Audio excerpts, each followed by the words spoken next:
car, road tripping, Reno to Vegas. Welcome to Squeakquel Productions. Squeakquel Productions, Squeakquel Podcast, The Squeakquel. The Squeakquel. That's is that copywritten? What, the Can you word? say Squeakquel? The word Squeakquel? I don't know. There is that movie. There is that movie. There is a movie that is known as The Squeakquel. Alvin and the Chipmunks 2. The Squeakquel. The Squeakquel. I'm at Bonta. And I'm Cory Easley. And Rose is in the backseat. singing But she's not paying attention to what we're doing. copywritten music. Is that the same? If you sing copywritten music, does it count? Or does it have to be machine recognizable? Oh, I think it has to be machine recognizable, but if you're like doing a cover, but if you're doing a cover, it's like it's the same, it's semi the same. I think it's cheaper if you were to sing it. Like if you're gonna do a movie, right? I think it's cheaper to like get somebody else to sing it, right? So than it's not to get the official original recording, yeah, or an official recording, yeah. Then it's easier to get rights to do the song. Yes. Okay. It's cheaper to get rights. Cheaper. I don't know if it's about easier, yeah, I don't harder, know. or anything like that. Absolutely. So we were here talking about.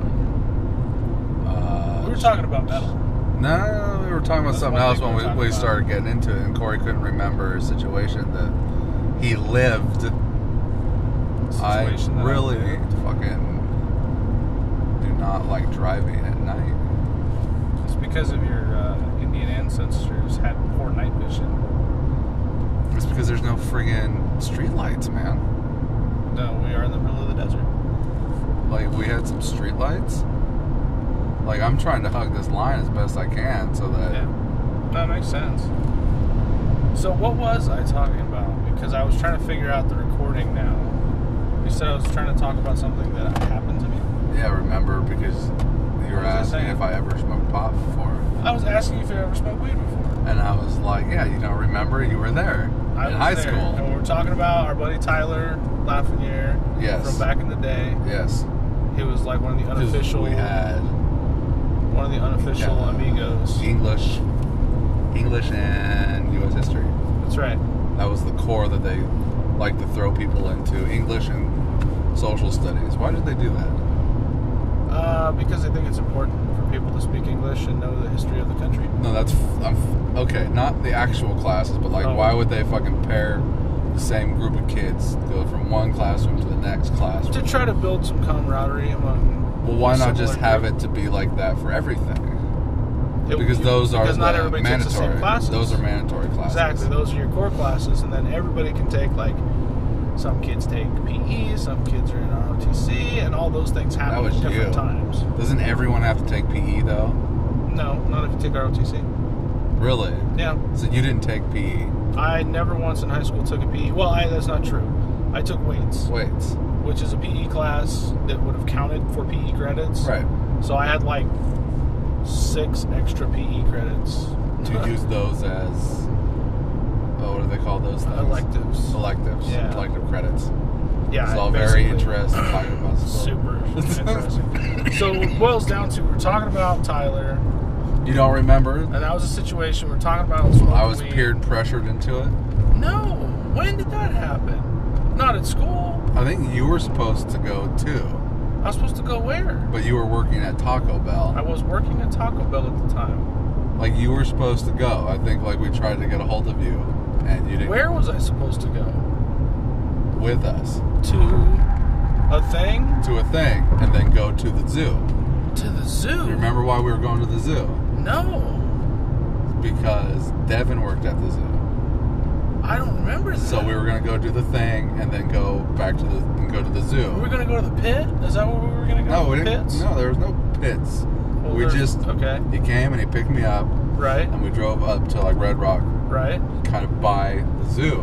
Right, over by... And it just pulled into like the desert a little bit. Okay, so I probably like blacked that out of my memory bank because you weren't there though. No, I wasn't. But in class when we were talking about it. Right. So I don't remember that at all. And the reason for that is because when I was in high school. Every time you worked at Taco Bell. Well, I worked at Taco Bell the whole time we went to North Valleys together. Through senior year? Yeah. You worked there through senior year? Yeah. I worked there No, the you whole time. didn't. Yes, I Bullshit. did. No, didn't you quit? I quit like maybe halfway through. Okay. And then like a couple of months later I went back until right after we graduated and I quit again. Strange. I don't remember you really working there. I worked after school. Yeah, I don't really remember you working there senior year. Not that I saw a lot of you. Yeah, senior year we kind of fell apart. After Arsenic. After what? Arsenic. An old place. Well, and you were busy with the theater, and I guess I didn't get into anything, and then I don't know. I was a chode about it. I took it personally. So you didn't get into that. I didn't get a part. Inspector Calls. Yeah. No, that was before. That was before me. Inspector Calls. Why? So I didn't stick around to do like any crew work, which I probably should have. Probably. Not that there was a lot of crew work. Like Inspector Calls fucking sucked, dude. Think so? Oh fuck yeah. Yeah. I'm not necessarily saying like you sat in the audience and you watched it. It sucked. Like it might have been good. I didn't actually get to see it. Yeah, the play from a spectator's perspective. You went and saw it. What was that? It's your vitamins. Oh, it's a cough drop. Or acids. So you saw it though. I did see Inspector Calls. We're gonna be all over the place here. Yeah, this is gonna be the mishmash mashup. Right. The monster mashup. Monster mashup. October coming soon. So anyways, so in high school. Well, no. So you watched Inspector Calls. Yes. And it was okay. I thought it was decent. It was a heavy drama. It was very heavy drama. It was not funny. I don't think there was a funny part in it. No. The whole thing was very serious, very like downtrodden, I guess, if you want to call it that. Like it was very depressing. Yeah. The whole thing. And it was like a thinker. And it was a crime drama. It was a small. I wouldn't even call it a crime drama. It was like I guess they. It wasn't a thriller. It wasn't really a mystery. It was just straight up drama. Yeah. Okay. But like it was a small crew. There was like nobody around.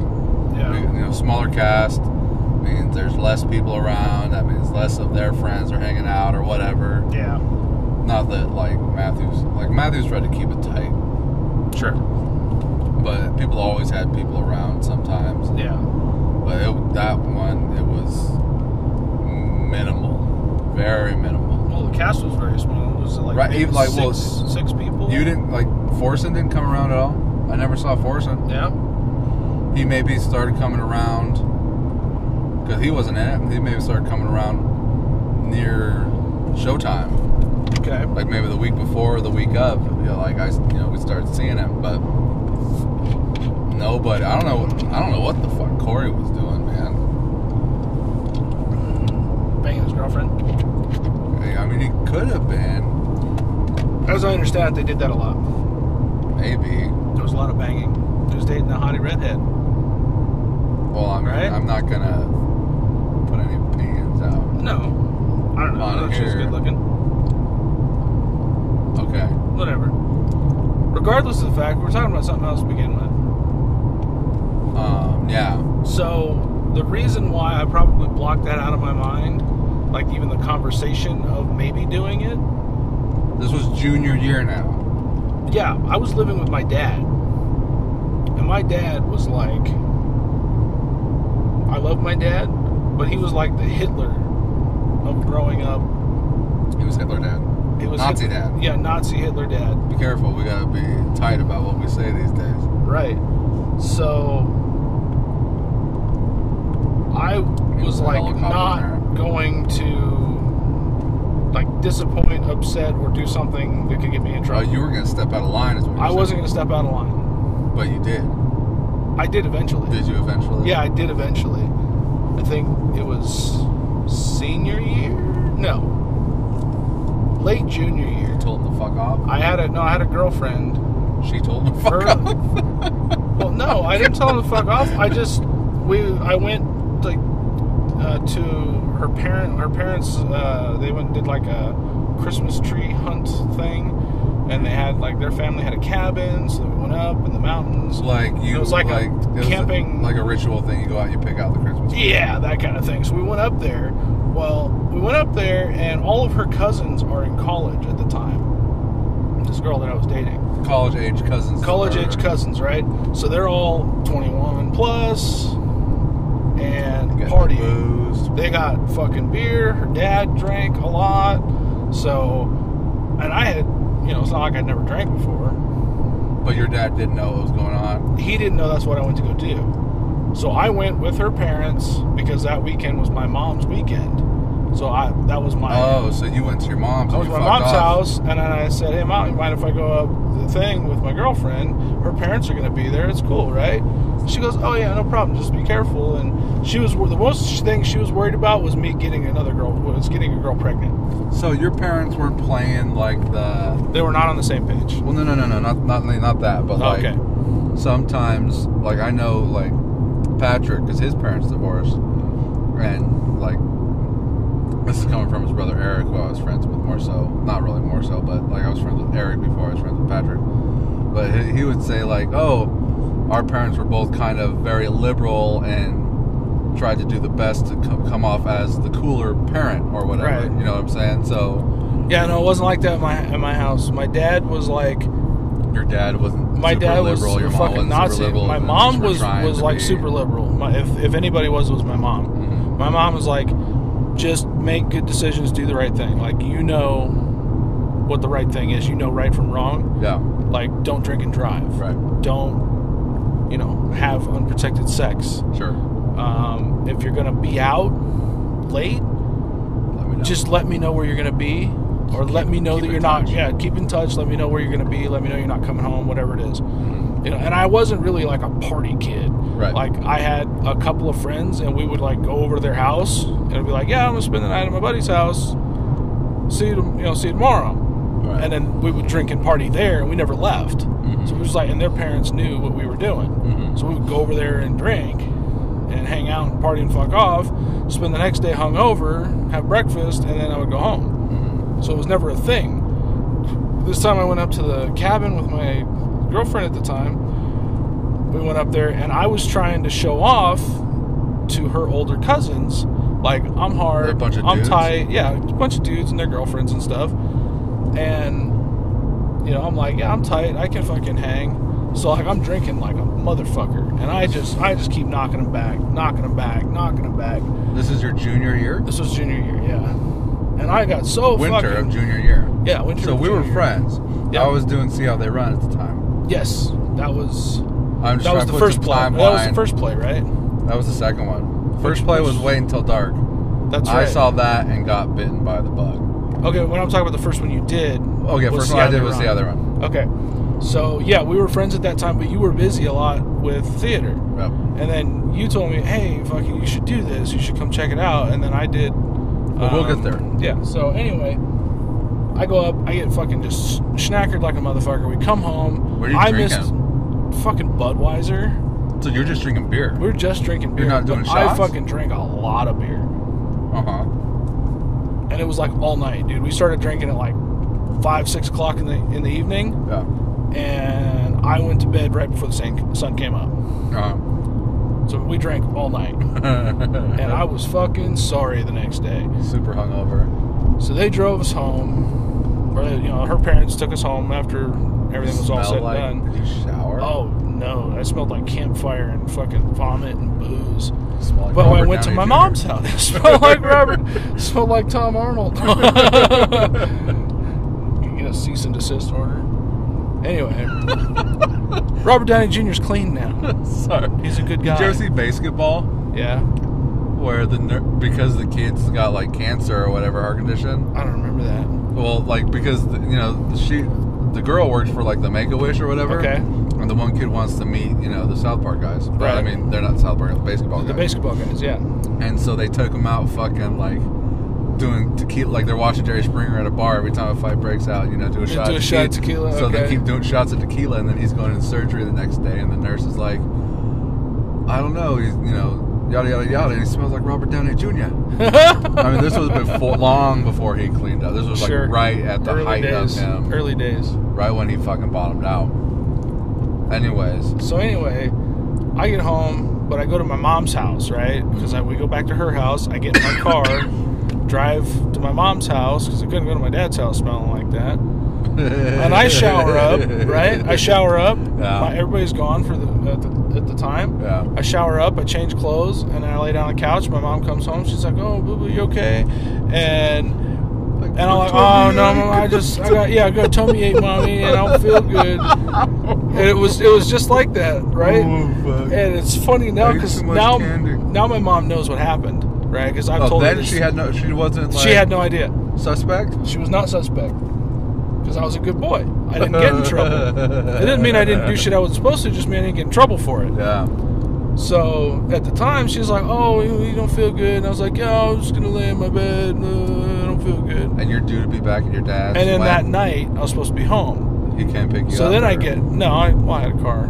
Oh, shit. Okay. Or I was driving. That's right. You were driving. I was driving my mom's car. Because we went to the fucking swap meet. So anyway, I go home to my dad's house.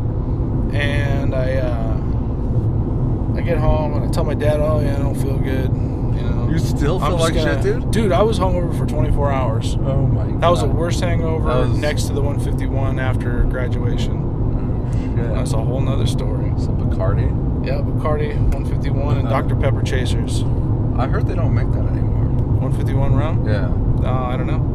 I would never buy it. Someone told me they don't make that. It's like fire water.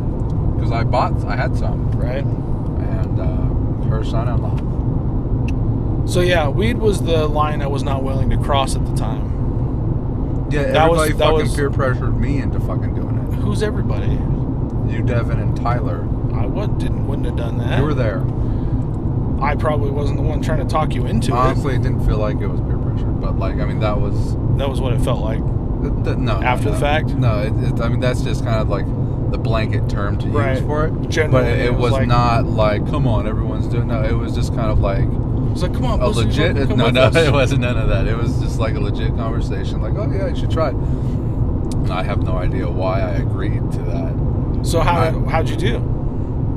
I don't think, and this all would have had to have happened before you got all fucking blottoed, because I don't think I ever would have fucking tried it if I was doing the plays, because I found my niche by then. Exactly. So this was before the plays. So essentially, this is before you and your blottoness, and it was just like probably a September, right? Because it was a regular warm day. And okay. Devin worked at the zoo. And was that when you were doing wrestling? When you tried wrestling? No, because wrestling was literally either the week of or before auditions for See How They Run. That's right, and then you did theater, and then you ditched out. Yeah, I ditched out on wrestling. Okay. So, you know, it was just like, yeah, and I have no idea why I agreed to try it. But he just came and picked me up, and we went and we attempted to do it, but I don't think anything really happened. Okay, so you guys like just smoking a pipe or a joint? Yeah. Okay. See, because Tyler, the way I understand it, like Tyler and Devin both, like they were regularly smoking the weed. See, and I had. So you don't think you got high? Like you didn't think he did anything for you? I don't think. I think my body was pretty resistant to it for the most part. So like I don't think much happened. I can't really remember back like how I felt, but I know that after coming home and taking a nap, I woke up feeling a little loopy. Okay. So like maybe it might have kicked in a little bit after the fact. Yeah. But not anything crazier than if I were to fucking had a couple of beers or something like that. Yeah. Drink some. Not even like a couple of beers. Like back when I wasn't drinking and first started drinking, like after making Street Meets Pavement, so like 4 years ago, I used to be able to drink like 2 like hard mics. And you were toast. The alcohol content of that. Right. And, like, let's not fucking split hairs. You can get a beer that has the same amount of alcohol content as a fucking Mike's Hard. Right. So the alcohol content, that like a 5.4 or whatever. Sure. There, with like a 12 ounce or 16 2 of ounce those, beer. I would get a nice, good buzz going. Sure. And when you're young and you're fresh, And I could pass out. Absolutely. So it didn't even feel like that. It was milder than. It was like some NyQuil. Yeah. It's like a decent shot of NyQuil. Yeah. Just make you sleepy. But instead of like a downer situation, just more of like a upper a little bit, like a little bit of loftiness. A little bit of loftiness, like cloudiness in the head. So, like from what I understand, like the first time people smoke weed, a lot of the times, it doesn't necessarily take. Like the first time you do something like that, you are so nervous about it because our culture, you're not supposed to do it. Yeah, so your body might. So your body can basically like counteract most of it, and then you might have felt like the tail end after you chilled out. Because I know the first time I smoked weed, I did it after high school. I was at a party, and there was this girl that I liked, and they were all, we're going to go outside and smoke. And I'm like, oh, okay, cool. Like, and I had smoked cigarettes at that time. Started smoking. I know, it's bad news. So I go to this party, and I figure we're going to go out front, and we're going to just, smoke cigarettes. Well, that's not what was going on when I got there. One of those marijuana cigarettes the kids talk about so much.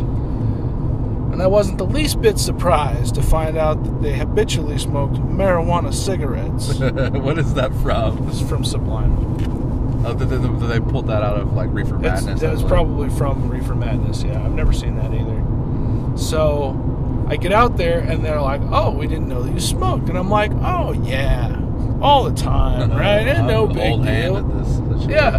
So, and I'll be honest, like the smell of burning marijuana really makes me gag. Yeah, like I don't like the smell. The skunk smell? The skunky smell. I don't even like, I mean, there are some strains or some varieties. Strains is the right word. Huh? Yeah. Strains is the right word. Both words. Okay. Some strains / varieties of the flower, like the raw marijuana. The leaf. It's not the leaf, the buds. Okay. That's the part you smoke is the buds. Right. And some strains, to me, they are a good smell. They can be a good smell. Because they're not like really stinky. I mean, sometimes it's skunky, but some of them they're like fruity, or they have like a flowery smell to them. It just kind of depends on what it is. But the smell of marijuana burning is just a wretched fucking smell. It really is. That's why if I'm going to smoke weed, bong's the only way to go. Because it filters out like 90% of the smell and flavor. So like when we were at Alice Cooper and you could smell it. That was a joint or a pipe. Probably like a one-hitter. They have these little teeny pipes that you can hide that look like something else. And you just like whip it open and you burn one off real quick and you get a couple of tokes off it. And then it's done. Like you can't put enough weed in it to smoke a bunch. But I go out and I smoked weed with these girls on the porch, and it was like same kind of thing. Like I took a big old hit and I didn't feel high. I don't think I took a big old hit. I don't think I even did it right. And we were also drinking. Turn left on Goldfield Avenue. And I find that drinking and smoking weed does not work. Like, that is a badass combination. In what way? Like how I just think it's a bad mix for like how it makes you feel. I think back on do you ever see Caddyshack? It's been a long time. The one scene that Chevy Chase and Bill Murray have together is when I think they're fucking taking a hit of a joint and then fucking doing a shot. Okay. And he's like, Cannonball! Cannonball! Cannonball! So I'm not saying that people don't do it, but there's a limit, right? So what? So exactly, you could have what made it a bad combination in your So opinion, in that particular experience, it wasn't necessarily a bad combination. It just didn't do anything for me. Like I was already drunk, so I probably just couldn't even tell what was going on as far as the weed goes. But the bad situation, I was in Mexico for a concert, and I was single at the time, and I was partying like a crazy person, and we were just drinking the whole time. We started out, we get beers and tequilas, and then we move on, tacos, beers, tequilas, repeat. So we just did that for 3 days straight, me and my buddy Matt and his dad. And, you know, it was like one of the last nights. Actually, it was the last night we were there. And we went out and we partied and we went tacos and we went to the bar and we were dancing and throwing darts and we hung out with the band and we just did all kinds of crazy shit. We go to the titty bar and we get all done with that. And my buddy and his dad are like, you know, we're fucking tired, dude. We're going to knock off. And I'm like, no, we're going to party. You know, I'm the drunk. I was white girl drunk, dude. White girl wasted. White girl wasted. You know, I'm like, I'm going to keep going until I fall down, right? All the way. I ain't got fucking nothing to live for. At the time, I didn't give a shit about anything, dude. I was just partying. I was barely attending any of my classes. I went to Mexico the last week of this value semester. In life. I don't know. I had lots of value. No, you know what I'm saying. Yeah. No, I know what you mean. I wasn't like necessarily Eat afraid anything, of anything. drink anything, live forever. Exactly. You're bulletproof at that point. Yes. So, like I said, I'm fucking white girl wasted already, right? And they're like, we're tired, we're going to go back to the room. I was like, well, fuck it, I know where the room is, I got a key, I'll meet you guys there later. I'm going to go over and do this. I'm going to go over to this other club and see if I can't hook up. Like, that was what I was going to do, which I had no fucking game, so it's not going to happen. So I go, and I'm like, all right, I'm going to go to this club, but first, I'm going to get some tacos, because I'm hella hungry. So I stop by the taco joint, and I sit down, and when I'm fucking wasted, I speak Spanish to everybody, especially in Mexico. Like you know it. Like I know what I'm doing, which probably sounds like a drunken 3-year-old, but in my mind, I'm half Mexican, right? And I'm just doing it. Sure. Laying it down. And they're always smiling and happy because I'm spending money with them, and they don't give a shit if my Spanish sucks. Right. They get the idea. It's good enough. Were they speaking Spanish back to you? Yeah.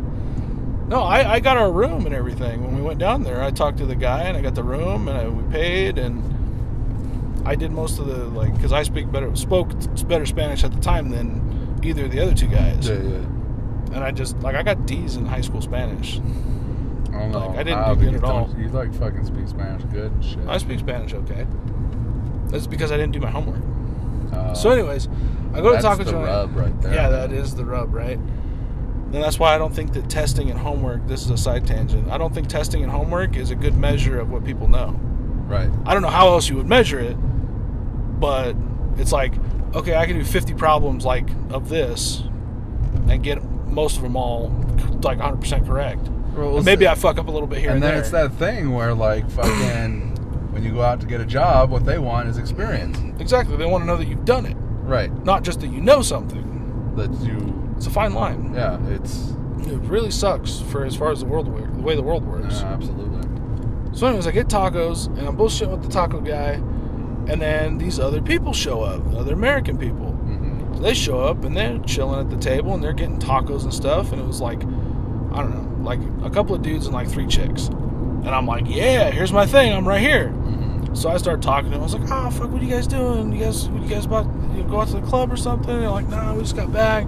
We're just going back to the room, and we got this fat sack of fucking weed that we just got from some dude. We're just going to go back to the room and smoke out. And I'm like, right on. And they're like, you want to go? And I'm like, fuck yeah. And I'm like, this is, again, I am was not the kind of person that would regularly smoke weed, let alone knew what the fuck I was doing. But you're drunk. But I'm drunk as shit, so I don't care. Right. And there's girls involved. Right. So I'm like, fuck it. So we go on, and we go back to their hotel room, and they put on some music, and they're like, oh, you know, we're bullshitting about all kinds of stuff. And they put on Godsmack, the self-titled album. The first album. Red with the black sun. Yeah, the first album. The first album. Yeah. They put that on, we're listening to it. I love the album. I think Sublime would have been a better choice. It was a little cliche, but a better choice. It was more mellow. You like your Sublime. I do. It's mellow, though. Like, when you're smoking, you gotta be mellow. And I didn't know that at the time. So, they passing the pipe otherwise around. You're tripping balls, right? Yeah, exactly.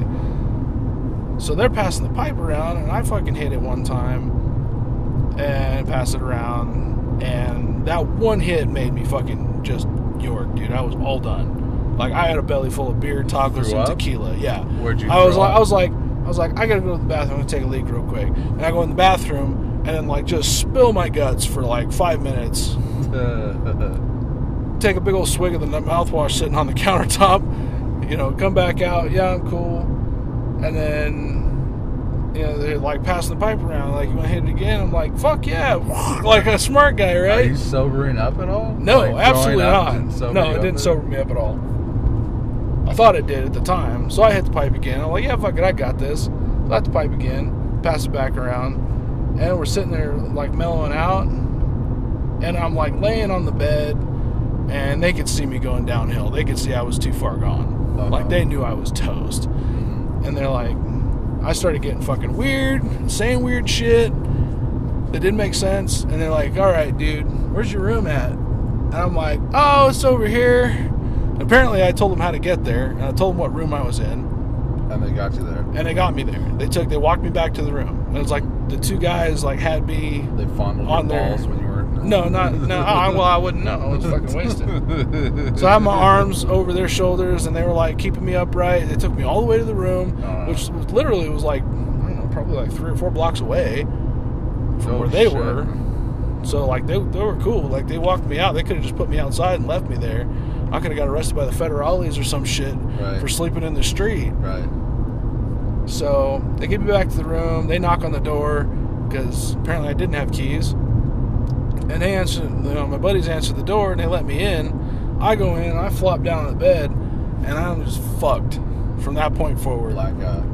I remember a lot of it. Okay. It wasn't black, like I wasn't that far gone. No, I was gonna throw up, so I went in the bathroom. I'm in the bathroom, and sleep in the tub.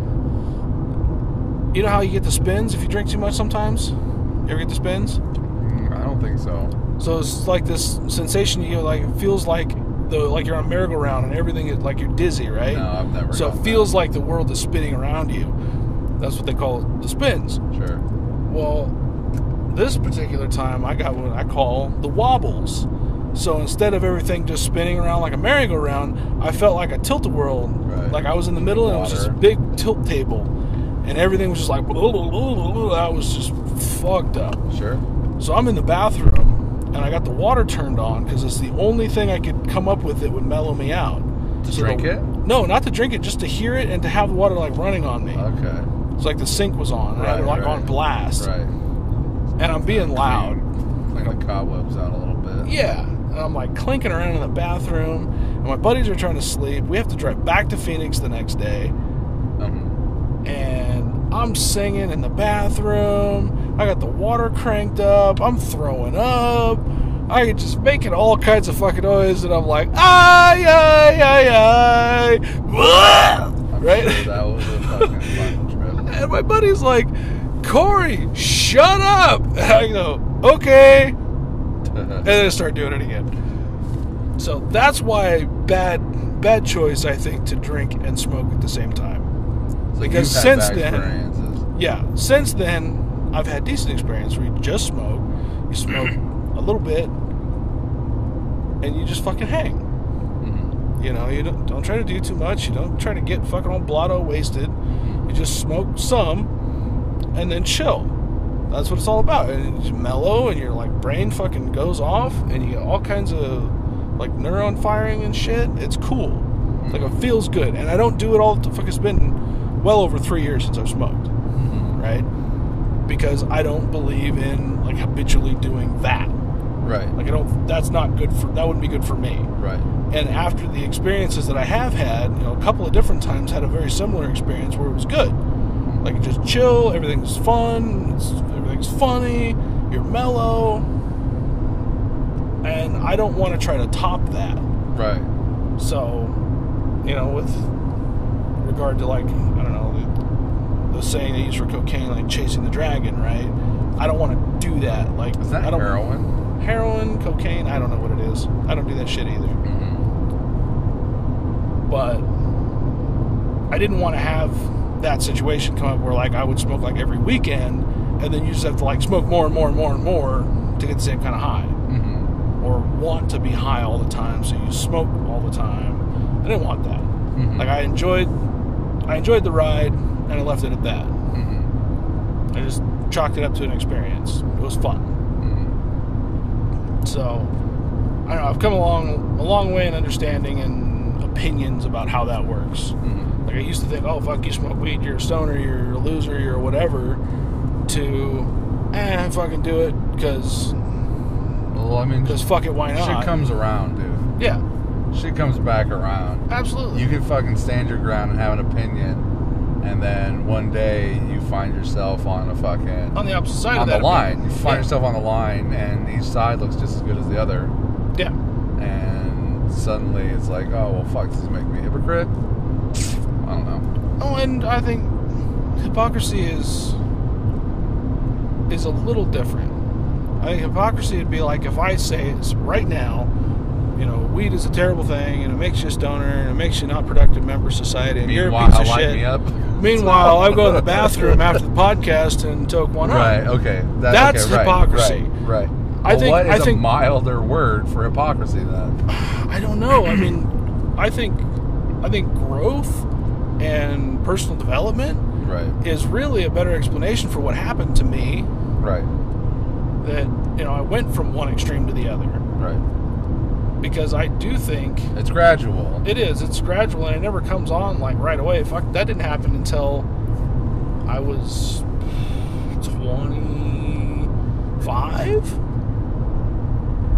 When I decided that maybe it's not such a terrible fucking thing. Like, maybe just cut loose a little bit. Well, that was for me with drinking, but not until I was like 28. You know what I mean, though? Yeah. I was 25, 26, in that range, before I tried, like, smoking. Probably older than that. In that range, though, right? Yeah. And I made that decision. Like, I drew a line for myself. Like, how much was enough?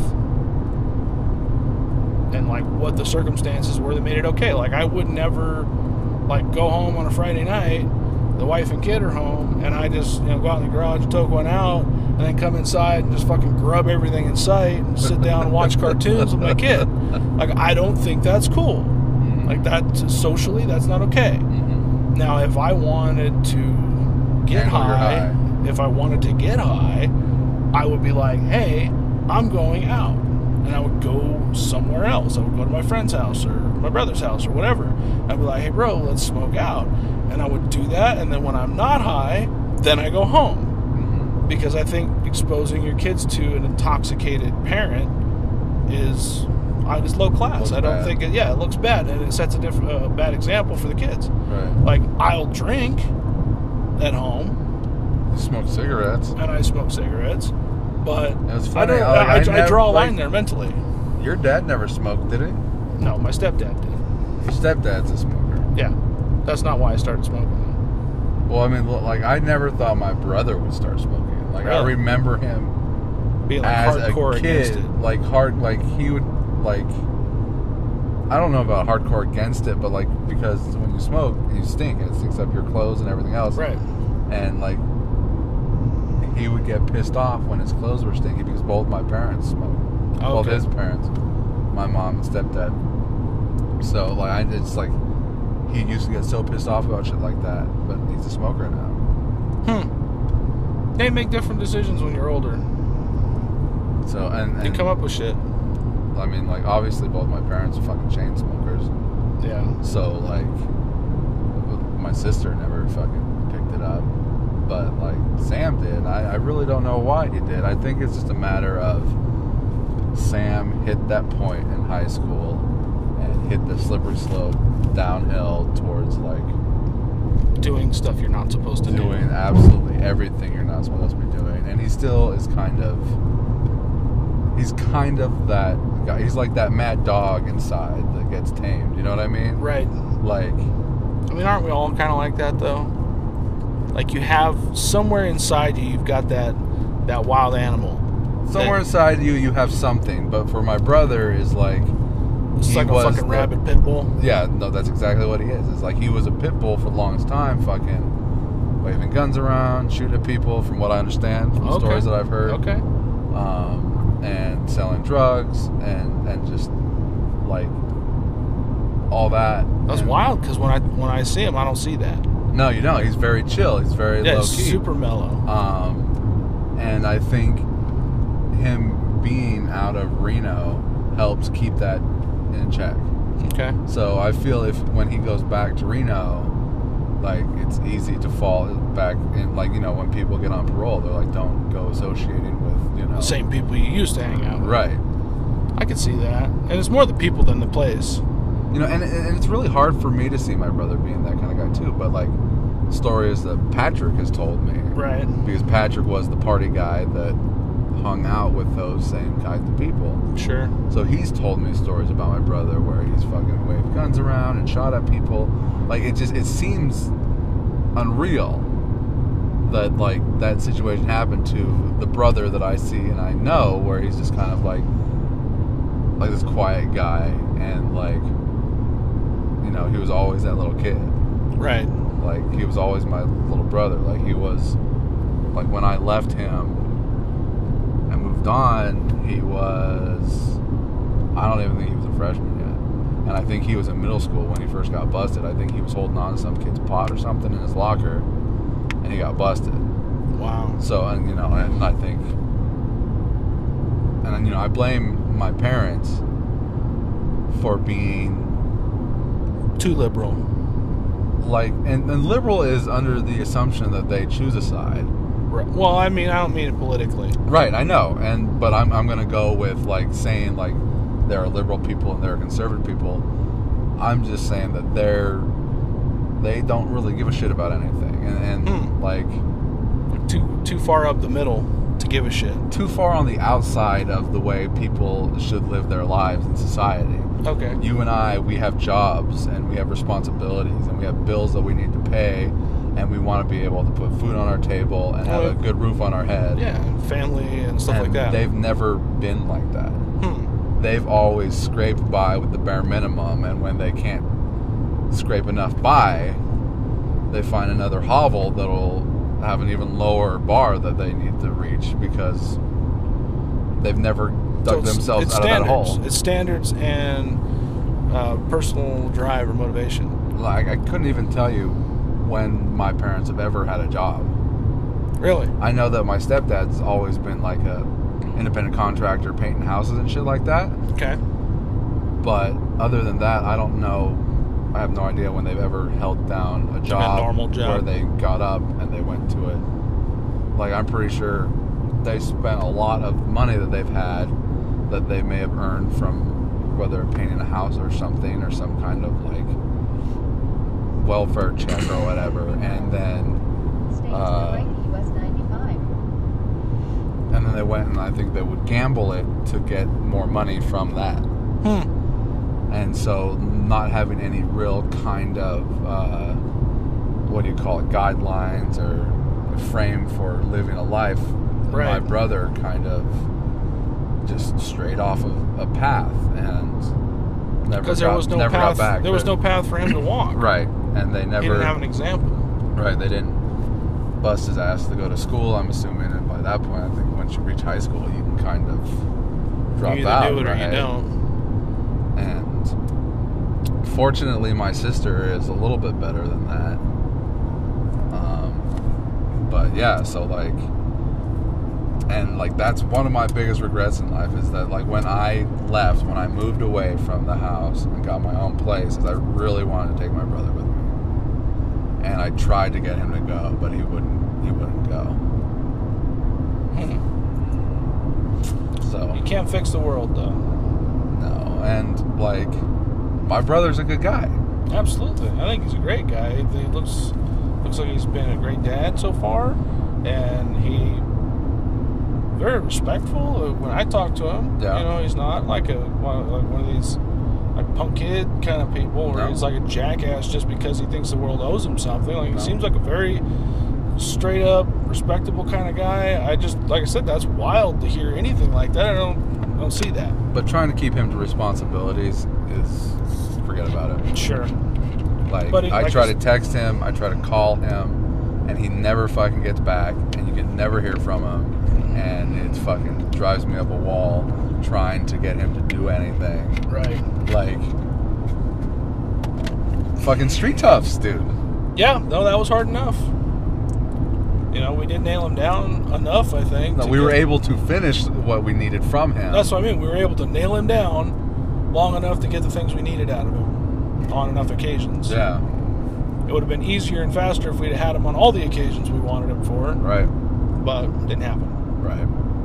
So, I get it. Where did we veer off on that conversation? I don't know. We're talking about weed. We can switch now. I don't care. No, because you were talking about, I don't think we finished up your story. Which one? Like in Mexico. So you were throwing up.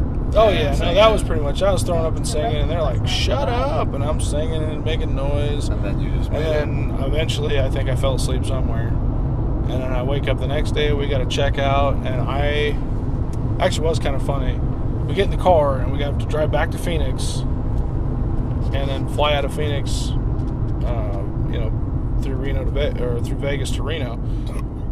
And I was so hungover that I laid in the back seat the entire way from Puerto Penasco, just down on the inside Gulf of Baja, back up to Phoenix. I laid in the back seat the whole time. I sat up the whole time being the whole drive. I don't know. No, I get that. How many hours it is, okay. But I know that it is several hours. Probably like here to Stockton or something like that. And that's only like 95. It's like 2.5 hours. Yeah. 2.5, 3 hours. Depending on how you Not the worst drive ever. No, but it's also not great roads. A lot of twisty stuff.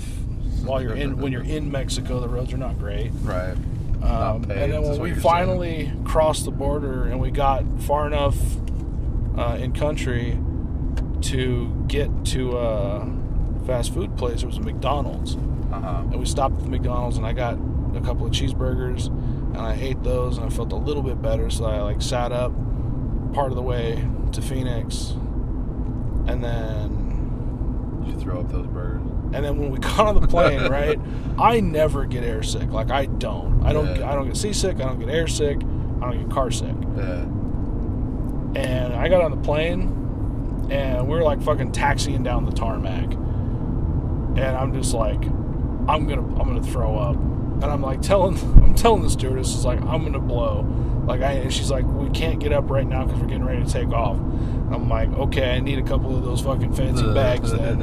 I need a couple of barf bags. And she brought them over and I filled them up and she took them off, took them away. But were you sitting next to somebody? Oh yeah. Strangers? Yeah, strangers. And they were trying to how you do that uncomfortable turn away from people ew, you're gross, I don't want to be near you. Yeah. Shit. What, were you at the window? I was in the middle. Oh god. It was the worst. Yeah. Were you loud? No, I was quiet. I throw up pretty quiet. Okay. You weren't when I'm aware. No. Fucking... I just basically unloaded my stomach. So then the funniest part about this whole thing, not the funniest part, I guess. Fuck you. So we get off the airplane in Reno, and it's my last day of class. It's TMCC you and I? TMCC. It was one of my IT classes that I had started taking early on. And I had a final. And this was one of the classes that I actually showed up to for the majority of the time and done the homework and was actually doing decent in the class. It was like a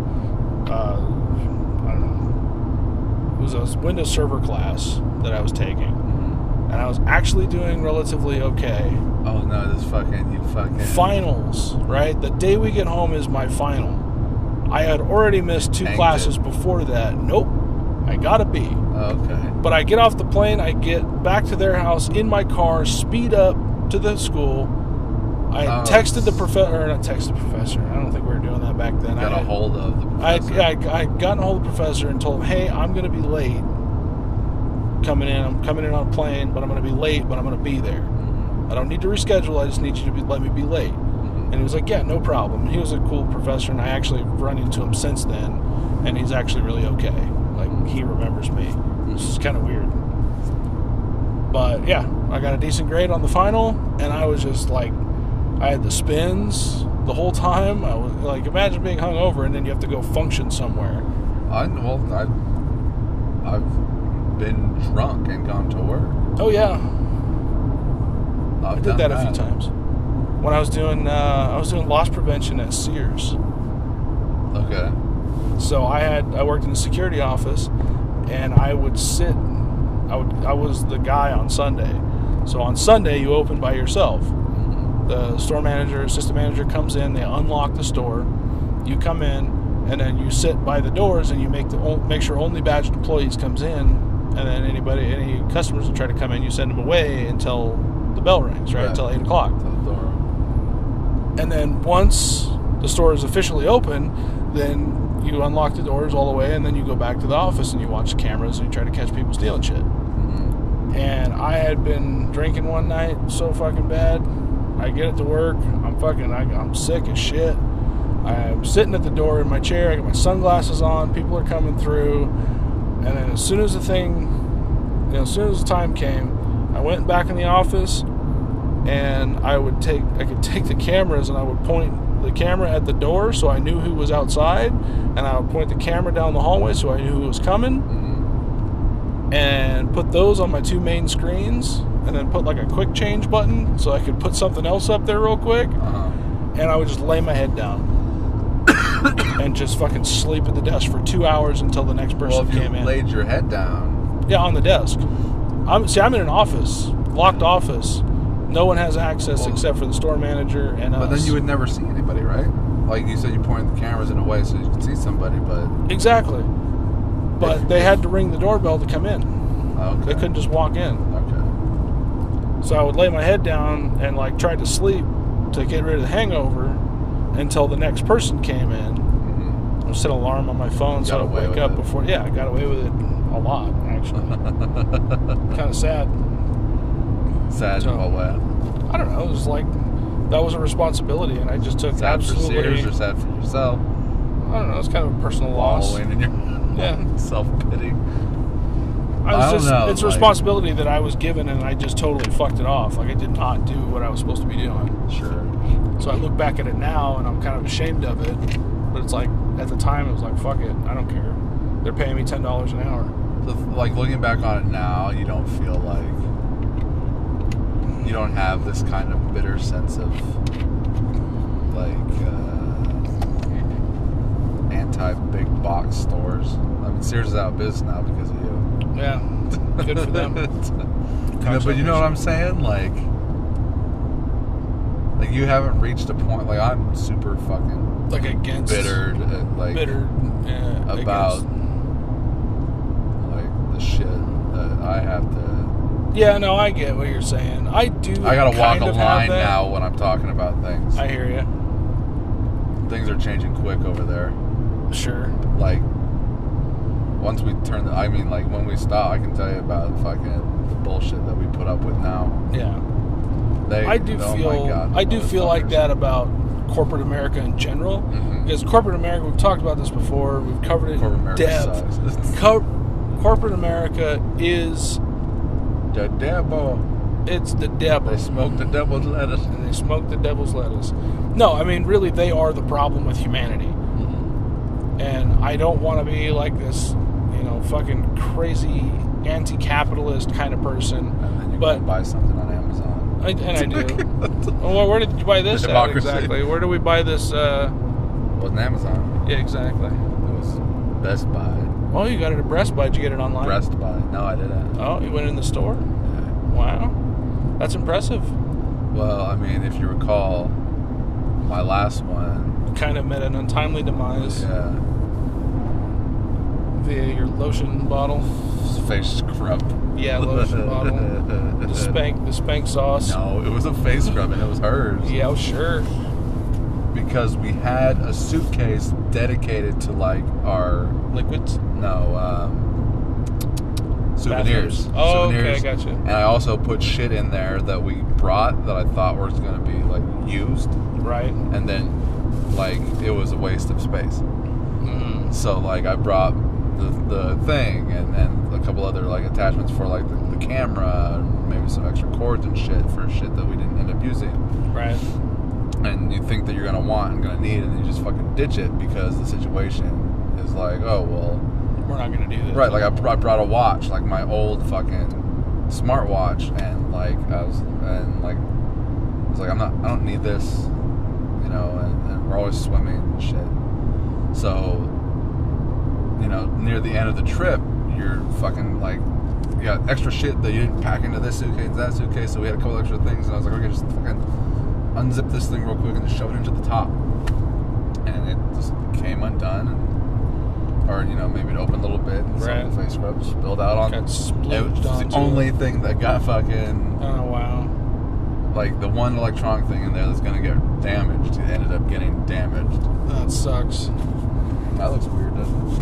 Oh, no, that's the lake. Okay, I thought that was like a weird kind of cloud. No, yeah, no, I can see it. I don't know what lake that is. It's Hunter Lake. Hunter Lake? Yeah. Yeah, it's because there's a full moon. Yeah, the full moon's shining right off of that. So we were talking about, we need to, I think you can hit a button. I just want to time check it. Right, I think you can hit a button. We're at 55:48. We can fucking talk the whole time, and I can cut it up into a bunch of different episodes. We don't need to strictly. Yeah, no, I know what you mean. Set ourselves. Next time we get an opportunity. No, it's coming up. What's coming up? The opportunity? You go to the bathroom? I do. No, it's coming up. I've been holding the fart the entire time. Good. This is like since we first turned off of 395. Yeah, or I-80, I mean. Once we get past and around the lake, that's where Hawthorne is, and that's where I got my fucking ticket. Very good. This is where we usually stop and get like porta subs and gas up. Gotcha. But okay, so before all of that, were we talking about something else that we didn't finish? Well, we were talking about like high school, and we were talking about like me trying to go and smoke pot. Right, and it didn't do anything for me. Yeah, it didn't do anything for you. But we went and we did it, and like I'm pretty sure we were trying to get a hold of you at one point. Right. And we couldn't because you were at Taco Bell. I think we talked to you like Monday or whatever. Right. And you were at Taco Bell. I don't remember having a cell phone in the early days though. Well, like, when did you first have a cell phone? Fuck. It was around that time, but I don't know exactly when. Well, we might have fucking called the house, but we called the phone that no one answered, so... That was probably my dad's house. And we couldn't get a hold of you, so we just went and we did our thing. And yeah. Then we went up to the zoo, where Devin worked. Okay. And, like, she wasn't there when we went up there. Like, she went out to go get, like, some Chinese food lunch or something. But she let us in for free as we were leaving, and she was coming back. But we'd already paid to get in. And walked all the way around the zoo and everything else already. Wow. But, I mean, that was it for my Your one-timer. Devil's lettuce. Devil's lettuce, that's what it is. That's what the devil's lettuce. I forgot what it was there for a second. The wacky tobacco. Wacky tobacco, devil's lettuce. Yeah, no, that was my one-time experience with weed. The sticky icky. Ooh-wee. Other than, like, all the times you've been to a concert. Every time I'd fucking take a hard hit of fucking cocaine in my nose. And it's funny, I saw the funniest fucking thing today, waiting for your ass to get off work or whatever. Sure. There was an ad on Facebook for, like, this thing that you snort, and it's supposed to be, like, an energizing aroma. For when because it's like it's festival season is upon us, and you know, use this to get that kick of energy that you need when you're at the festivals, and it's like it looks like a chapstick. Like a chapstick. Okay. What was it? What was in it? I don't know. It just said energizing aromas. And where did you see the ad for it? On Facebook. Huh. It was probably like fucking, what is it that you fucking like smelling salts? I doubt that. Probably not. That'd make you gag. No, probably not that. But like, but all the comments on it were like, "Oh, cocaine's legal now," you know. So we're like, no, I'll just stick to my regular cocaine or regular. I'll just keep doing the hard drugs that I do. It was pretty funny, the comments about it, because it's fucking ridiculous. Because you're like, they show all the the younger people. I don't want to call them kids because I don't want you to think that's like 10-year-olds. No, but like, they've got their fucking fur college, and their fucking bright colors, and they're like, and then they're like, and they're snorting this fucking tube. Wow. And then they're like, oh, hey. Hey, awesome. I can keep partying. I can keep partying. That's where Festival cocaine season. came from. Yeah. Well, that's how it's used. So yeah, and then that was high school. We were hanging out a little bit. Dude, oh, you know what? I wanted to talk about this because we never talked about it. I don't think so. Like, I always want to talk to you about high school. There was one time when I was really thinking about high school, and I even texted you, and I was just like all the fucked up shit I remember hearing about people in high school, and then like on Facebook now. Right. You see that like some of these people are like married or married to each other, and it's like, you know what, I remember hearing about them being like a super slut, or like I remember hearing some when this person cheated on that person, but now they're fucking married, or you know what I mean? Yep.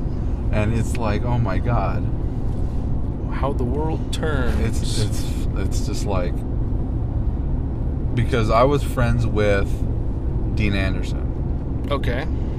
Me and him were friends for the longest fucking time. Like, from probably 3rd or 4th grade on. Okay. I mean, he lived down the street from me.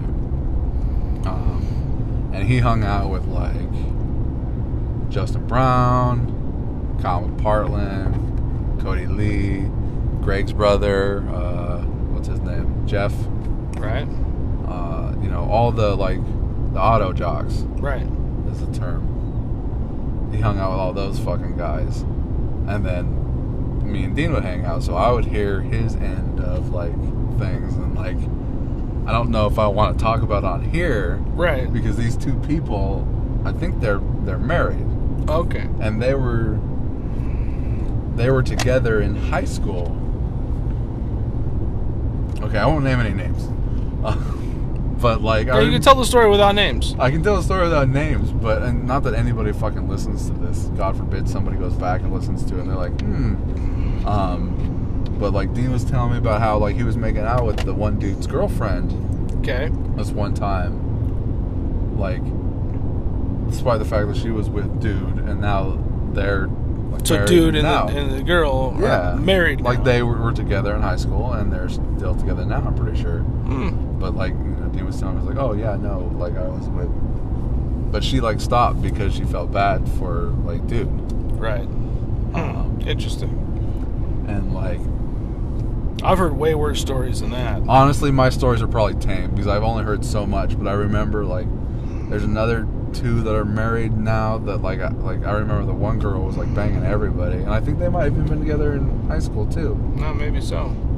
I don't know. It's just fucked up. Like seeing, like having Facebook and knowing these people are together, and then it's all about who you know in high school and who tells you what about which people. Exactly, and how much of it's real, how much of it's not real. Or like you'll know about like, oh, you see so and so is married now, and it's not to somebody who you went to high school with. Right. And it's like, do you ever see Chasing Amy, Kevin Smith's movie? Yes. Where like fucking Ben Affleck hooks up with, you know, the lesbian who he thought was like a virgin or something. Right. And turns out she had like a very promiscuous, like a super slut. Yeah, very promiscuous high school background. Sure. And so you see some people married to just some random dude, and it looks all clean cut, and they've got kids and they got a family. And it's like, I remember her in high school, you know, fucking getting around to everybody or whatever. Yeah. And it's funny and it's strange. Because that's something you probably couldn't get away with 20 years ago. But now you see everybody every day on Facebook, or potentially could. Sure. You know, you see everyone's feed, you're friends with them. And then there are people you still never fucking, like, they're not on Facebook, and you never fucking... Yeah, like... They could be dead. Like we were talking about Devin, like... She could be dead. Yeah, we have no idea what happened to her. Didn't, somebody was telling me that fucking, Tim Johnson. Was it Tim Johnson? Yeah, we talked about this, because he's dead. Right. Are you talking about somebody else? I think that's the right guy. Yeah, no, we talked about this. The guy that was in Camelot that played the other bad guy? Yeah. Okay. And we talked about dead. this. He's actually dead. He's actually dead. And you even told me the story about how he thought I was dead. He thought you were dead because some other guy named Cory. And how ironic it was because he ended up being the one that died. Yeah. Very ironic. I don't know if it's that ironic. It's just like, I think that's pretty strange irony. Semi. Did you know that Seasons don't fear the Reaper? I heard that song today, this morning. Yeah. No. I was thinking, like, that was a big high school song for me. Yeah. Because that was right when you could start downloading music off of Napster. Yep. And so, like, a lot of songs that, like, would stick out to me, I tried to find, and I would download them, and I'd put them on, I'd burn CDs, you know, and I'd have my own little mixes. Yep. But that was a huge fucking high school song for me. But I wanted to talk about, like, Devin. Remember when her boyfriend was going to beat me up? Yeah, because he thought that you guys were, like, doing something? No, that's not it at all. Or what was it? Because we were just friends. Right. And I wasn't... All the three of us were just friends. Yeah, we were just friends in class. Right. Well, like, we didn't even hang out outside of class. No, we didn't hang out outside of class, outside of school, outside of anything other than in class. We didn't hang out really... Like, if we had separate classes, we didn't hang out during lunch. Classes. Yeah. I hung out with different kids during lunch. Yeah. I hung out with fucking Brian, Russell, and Mike Austin. Mike Austin? Yeah. Yeah. No, we hung out in class because we were... I shook her hand too hard. Right. And she told her boyfriend that in passing. And so he wanted to kick my ass. Oh, I didn't know that. Or you just don't remember. I don't remember, yeah. And so... And I don't know why I did this. And a quick little backstory. So, like how I said I hung out with Dean, and Dean hung out with, like, Justin Brown. Right. I guess Justin Brown had an interaction with the same dude, Devin's boyfriend, like... Okay. Like Home Depot Separately. Or something. Yeah, like, I think he might have legitimately got, like, beat up a little bit or something. Okay. Not like a total ass kicking. So Dean knew who this guy was. Alright? And they used to hang out in the parking lot. So he saw me when I went out there. But I don't know why I did this, but, like, she told me what he was going to do. She told me what was going to happen. And I went with her outside to the parking lot to deal with this situation. That this, like, adult man, and I'm just, like, a 15-year-old or whatever. You know what I mean? Yeah. You're going to go out in the parking lot, what are you going to do? Like, I don't know why I even bothered going. Because if I didn't go, nothing would happen. Not that anything did happen. Right. But potentially something could have. Sure. And on top of that, it's on school grounds. Yeah, that guy would have been in prison. Like, I wish that I could, like, take my brain now and go back to then. I probably wouldn't not go then. I'd probably still go and, like, do something. I think with the head that I have now, I could probably get away with something. Sure. But yeah, so she walks me out, and I should not have. Sounds like a bad idea. Because, and I don't know why I didn't think that I shouldn't go. Like, what the fuck was going on in my head? Like, I guess just... Kids are like that, though. Yeah, they just think a teenager, that you think you're that, like, bulletproof. You don't think shit's going to happen. No, because I wasn't in any kind of confident mood. Sure. I was freaking out. Because I thought this dude was gonna... Like, put the beat down? Something. So but I don't know why I wasn't smart enough to just, like, no, I'm not gonna go. So we're going out there, and he just, like, you know, goes to shake my hand like I hers, and he just kind of squeezes my hand and gets up in my face and it's like, don't fucking do that, some shit like that, you know what I mean? Right. And then he took off, like, they left. But Dean kind of saw the interaction, and when talking to him later, he's like, dude, I saw that motherfucker with you over there. I don't know why I didn't go over there.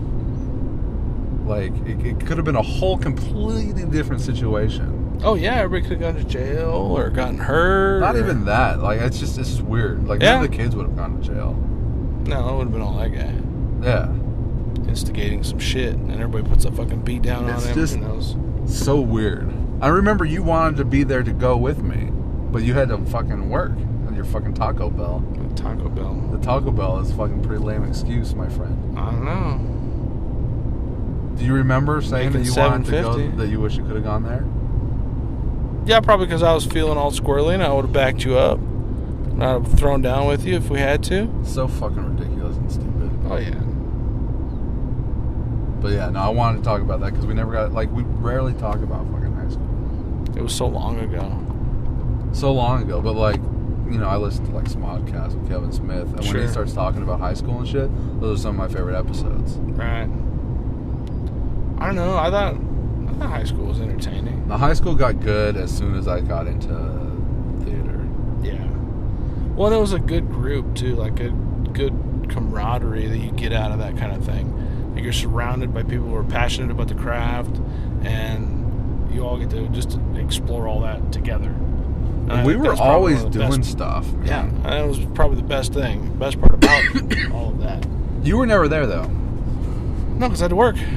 Well, like during summer. Like during summer though. Yeah, no, I missed out between junior and senior. Right. Like me and Brandon were always hanging out and doing shit. Yeah.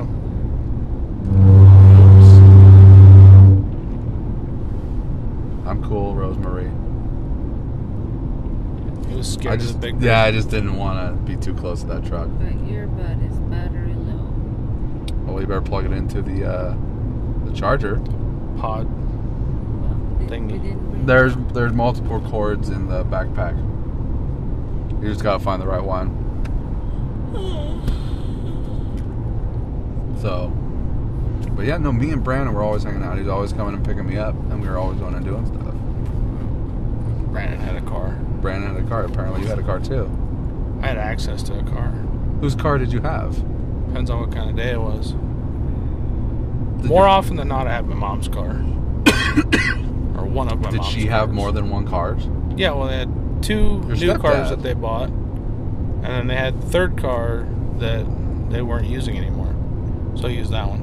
Okay. A lot of times. Was your dad tight about letting you drive? Yeah. Like, it's weird you say these things about your dad, and he seems like... He's super not that kind of guy. It was all... Pretty much his ex-wife was just being, like, hard-ass, trying to raise us the right way. And he went along with it? He went along with it because he was a pussy. Really? Yeah. Ask him. Because your dad's such a jovial guy. Dad, if you're out there, maybe after this podcast you can chime in the comments about how much... Just the other day. So much like a man just... I don't know. The cat's in the cradle and the silver spoon. Little boy blue and the man on the moon. When you're coming home, Dad, I don't know when. But we'll get together then. Yeah. No, we'll have a good time then. Not the first time I've sung this on a podcast. Me and Dakota did one too. Yeah, no, he's super liberal, yeah, right? super laid back now. But back then, he was fucking candy ass, dude. He had his tail between his legs, and she ran the show. And I don't care if he hears me say that. He was a fucking pussy, and he let her play fucking mind games with everybody, including him, and it really fucked up a lot of stuff for me. So, fuck you too. Who are we talking about? Sack fucking Sandy. Sandy. If she ever fucking hears this, she was a nice lady. I respected who she used to be. Even when she was fucked up and crazy.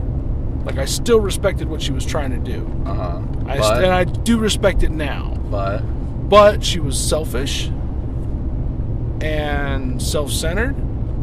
And I don't care what the fuck any of her excuses were. She went about the wrong way, is what you're saying. Yes, she went too far, and she was self-centered and selfish about a lot of things that affected me in a way that I won't forgive.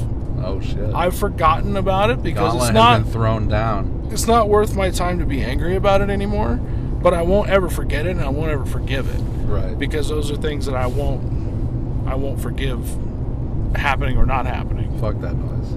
Fuck that noise. But your dad never let you use a car? It was as much my dad's fault for going along with it a lot of times. Have you talked to him about this? Oh yeah, we've had knockdown dragouts about it. And like I said, that's what we never got around to that. Okay. You never finished that story. Did you finish that story? Oh yeah. So you didn't finish that story. So I get 2 hours later. They're like, what the fuck? They're never gonna get back to that. This back. No. Like I said, we can keep talking, and I can just chop it up. So a week-long fucking pod. I get back to my dad's house, and I tell my dad, and I was like, "Oh, Dad, I don't feel so good. I'm gonna go upstairs and go to bed." He's like, "All right, well, you don't want any dinner?" I was like, "No, I'm good, man. I'm just gonna go to bed." So I go upstairs, this is where I got the ticket. So I like, guess I see, can it just see went that, from 55 to 45. Yep. I And think you're and then probably it goes to doing 35. 70, I was yeah. probably doing No 55. wonder you're never gonna finish the What? story. 'Cause you I know, keep going around. Sorry, go ahead. I did Okay, the same so thing. So anyways, I get back to my dad's house. So I'm just going to go to bed. And apparently he knew something that he didn't need me to tell him. He just saw it on my face or something. He knew the signs. And like the next day, I'm grounded for eternity. Mm-hmm. Like pretty much indefinitely grounded until he fucking says so. Mm-hmm. And my mom basically had no idea. My dad knew immediately. And I don't know. And I was grounded for quite some time. That's it? Like, he doesn't even talk to you about it? He doesn't say, like, hey, I knew you were fucking drunk. No, or I knew you were hungover. They tried to get me to admit it, and I was mad. You know, I was defensive as a kid, right? Yeah. I'm going, well, how the fuck did you know, they're like, well, we called your work. I was like, well, why did they tell you anything about me? That's against the law. Like, they're not supposed to tell you, that's none of your business. Mm-hmm. Like, well, we're your parents and blah, blah, blah. And it's like, What I would don't they have give told? a fuck. What would your work have said? Well, I called in. Oh. So that I could go party. Oh, okay. You were supposed to be I at was your supposed to be at mom's. my mom's, and from I your called mom's, in. you were going to Yeah. work. And I called off. Okay. Instead of going to work. Okay. But which was really none of his fucking business. Sure. You know, really. I was a no, minor, well, I guess, yeah, at the no, time, that's your but- dad, dude. Yeah, I don't know. If But you're my being raised that's, I don't know. I look at the way I look at smart. it now is like that's my work relationship. Well, look, okay. He didn't get me the job. He doesn't work there. I do. Okay, now time comes around when your son is fucking like 15 years old, 16 Yeah, years 15, old. 16 years old. And That's he's- the thing. Like I don't know. But of course, I'll probably be under hard-ass the about it, assumption, too. Yeah. but your parents were split up under the Right. assumption that you two, Yeah, you under live, assumption we yeah, won't not, be. yeah, that Yeah. you'll still be together. Like he would have to, both parents would have to know that he is calling Yeah. into work and going to hang out. Exactly, and it's not going to be as easy to put over. Right. So, But are you going to be like have you thought about this? yeah, Like when In half a your mile, kid starts drinking or turn potentially left. drinks behind your yeah. back. Are you going to be hard about it? Yeah. Or are you going to embrace the fact that he's going to do it whether you tell him to or not? Right.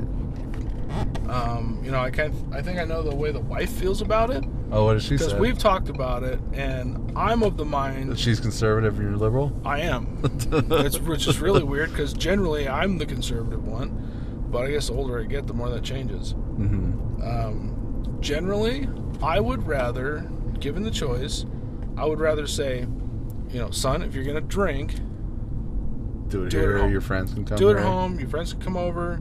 You guys can, you know, fucking hang out, get trash, sit in the fucking hot tub, whatever you want to do. Be safe and we can watch But you. you and be make sure safe, everything's and you're cool. here, and everything's cool. Mm-hmm. You Turn know? left on Freedom Road. But the wife is like, "Oh no, we're not going to facilitate that. We're not going to allow this to happen because that's not okay, and that's against the law." And it's like, honey, would you rather him fucking go sneak out and do it? Because that's my thing. Like That'd we be would have even done worse. we would have done it one way or the other too. Yeah. You know, if we wanted to drink, In 1.2 Yeah, let's put a miles. pin on it. Let's put a Turn pin in left this on real put quick. a pin in the story. Yeah, because we gotta hit the gas station. Be right back. So you gotta hit it twice, or you gotta hit stop. You gotta hit stop. Yeah. Butterfly Part 2. Butterfly. Butterfly. Butter. Try. That's like cough. What were we talking? Try butterhorn. We were talking about. What were we talking about? Try wiener. What were we talking about? No, what were we talking about that we put a pin in? We were talking about your wife being conservative about your son drinking. Yeah, so one like, day. yeah, my dad's thing was like, he'd rather expose us to it than have it not be a mystery. Yeah, but I thought your dad was super tight about it. He was. But at the same time, so he's like super tight about me going out and doing it on my own. Mm-hmm. But You know, that was another thing that I don't think we got around to, but you talked about. So you went to the lake or whatever, and you got fucked up, and then your dad found out, or your dad figured it out, right, and busted your ass about it. right. But you also mentioned that you said that you had a big blow up about things. Yeah, big blow up. Like, I don't know. He was fucking bending me, I was bending him. you know, and I felt like I had this right to some kind of, you know, privacy, right? Right. As a Some 16-year-old adult kid. rights. Yeah. That I didn't necessarily have. Right. And you know this now. Right. You understand a few things. And I don't know. I was a fucking 16-year-old kid, dude. I was pissed off about it. You guys fucking hugged it out? Oh, yeah. Eventually. Eventually. But I was grounded for like a fucking month. Mm-hmm. Like, literally grounded for a month. No TV. This was No all friends. in high school, but Yeah. you have friends at school. Like, that's the... I was more apt to hang out with people at school anyway. Right. Like, after school wasn't really a thing for me. Because I didn't really have my own car. Right. So getting around wasn't easy. Now, on weekends when I was at my mom's house, I had a car. And But at my mom's house, eventually... I wasn't grounded. He didn't say, like, hey, you've got to... He said, when you're at your mom's house, your mom's the boss. Rules are her rules, my rules are my rules. But he didn't tell her, like, oh, hey, he's grounded? I think he did, but there was also the understanding that, like, he can't tell her what to do with me. Right. So when I'm at her house, They didn't if she have chooses- they didn't have some kind of mutual agreement, Nope. understanding. they like, were not friendly, really. still aren't. Raising, they're better now. They can tolerate each other in short bursts. In the same, Well, like I said, it was area. like when we were filming that one day at your house, right? and they were both right there. Yeah, it's weird because ever since I got married, they've been more able to talk to each other. Mm-hmm. Whereas before, when he was still married to my stepmom, you know, I think she was the spike that was driven between everybody. Like, she was the one that was grumpy about everything. Mm-hmm. So, yeah, at my mom's house, I pretty much did whatever I wanted, within reason. Well, what about your stepdad? My stepdad was cool. He was real hands-off because my mom was the boss. Right. At my mom's house. Right. And we were, you know, quote-unquote, her kids. Mm-hmm. My stepdad was, you know, super chill. He's still super chill, right? Yeah, he's ultra chill. He's like, who is this ghost-like figure that's fucking stalking the halls? Right? No, Grafton's super chill. He's a good dude. And I kind of feel bad, like, talking about growing up with a broken home or whatever. Right. With parents split up. Right. I feel bad as an adult because I gave him, like, a fucking hard way to go right out of the gate. Really? At what age?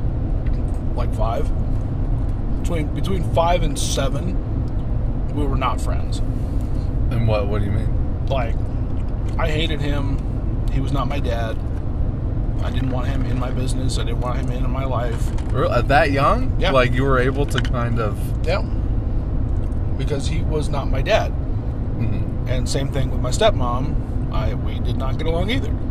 I hated her. Mm-hmm. And we did not get along because she was not my mom. Mm-hmm. And I basically saw those two people as keeping my parents apart. Sure.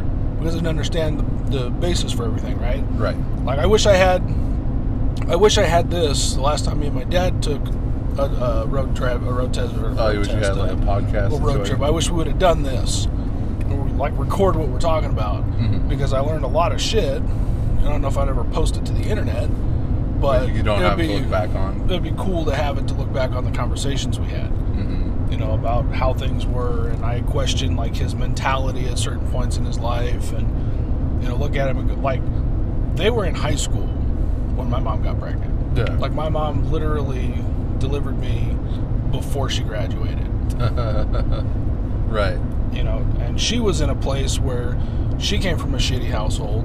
Sounds like a lot like what yours was, probably worse. Well, for my For your siblings. brother. Right. But where, you know, the parents are more concerned with, you know, fucking the money off at the casino or drinking or doing whatever. Her parents were badass alcoholics. Mm-hmm. And the kids were not the priority. How old's your mom? 53 or 4. Okay. And, you know, so they had a really, like, fucked up, broken home, too. Mm-hmm. And my mom had, like, worked really hard at school to do, you know, get good grades and everything, and she was good student and everything like that. And she, I don't know, senior year, I guess she kind of broke bad when she met my dad. Sure. And Rebelled a little bit. Rebelled a little bit, and then next thing you know, she's pregnant and they're playing house. And here comes a baby. Mm-hmm. That's you. And I questioned my dad's thought process. It's like, what the fuck were you thinking? Mm-hmm. That wasn't news back in the 80s. You knew that shit could happen. Right. You knew that if you fuck around and your pullout game is weak, you're gonna get some chick knocked out. And looking at it from a parent's perspective, or even from a young person's perspective, like when I was in high school, I was fucking scared shitless to actually have sex. Mm-hmm. I was scared enough of any kind of transmittable stuff, diseases or whatever. Well, they pound that shit into your head. They brainwash the shit out of you and share growing up. So, if you have sex, you're going to get AIDS. They show you those pictures with, nasty things. The blue waffle and the fucking whole 9 yards. They show you all the bad stuff. Turn your fucking dick into a worthless worm, Yes, it's just cut it off now. I don't have to worry about getting never mind. Kind of just pee out of a tube or something. That's close enough. Give me one of Hook those me up with a fucking colostomy bag. colostomy bag was good enough. I'll take it. Can I just pee out of my butthole? Just like a chicken. Do chickens do that? Birds generally pee and poop out of the same hole. Oh, wow. Yeah. And eggs come out of the same hole. Yes. Actually. Yes. So anyway. What the fuck? I don't know. That's weird. Weird. So I had I don't know, if not a fear, a healthy respect for the act of actually having sex at that age in high school. So, meanwhile, I wasn't all above, your peers are banging everybody. I wasn't above, around in third. Heavy petting. But going down to the home plate, that was fucking off limits. Under the presumption that everybody in high school should be clean. Under that presumption, yes. But not having that presumption then. Yes. It was probably less likely to get something then than it is now. I still don't fully understand STDs. So when a boy No. Under the assumption somebody has something. Yes. And then someone doesn't. And then they do the thing, then the other person gets it. Right. But it doesn't. It's not like someone's just born with it, right? It has to organically. You have to have sex with somebody else, and they give it to you. Right, but that person got it from somebody else. Right. Who got it from somebody else. Right. So where does the organic combustion come from that creates it into a person? Kind of thing, right? Yeah. I don't know the science on the origin. Right. Of a lot of these diseases. It's just weird, But like any other kind of disease. Well, you cut your arm. It's an organism. You cut your finger, you cut your arm. The disease itself is a living organism in whatever way, if it's a bacteria or viral infection. It's all viral, isn't it? Yeah, most of them. I mean, there are some bacterial STDs. Like the clappa. Gonorrhea, yeah. They give you fucking... So these things that you can get are already organisms that exist. There's a question of what that evolved out of, and then how it became transmittable to humans. Were people just banging in the dirt or something, and some dirt got mixed in, and that's how it happened? Some of the theory is... because under the assumption that you're safe with who your partner's with. Right. That's fine. Right. But, what about the organic part of it when, because, you live in a world where everyone is supposed to be clean to begin with. Right. So how does one get dirty? What do you avoid? Transference. It just keeps getting transferred. So it Who keeps was the first propagating. person, and how did they get it? Patient zero, I don't know. Maybe that's something we need to look up. Between here and Vegas, we'll figure out who patient zero was. I don't think anybody even knows. But I mean, there might be like some medical theory on where the origin of the STDs came from. Like somebody was banging a fucking monkey in the desert or something. Well, that's what the first theory for like AIDS was. Yeah, like people having sex with monkeys. Yeah, the patient zero dude. AIDS monkeys was having sex with a monkey and got it. Right, which fucking serves you right. So, and they thought AIDS was only gays. Yeah, only gay guys. Well, because fucking weirdos were having sex with monkeys. But wasn't like, and this was the 80s. 80s was when it happened. Yeah. I don't know, it's strange. Yeah, very strange. Very strange.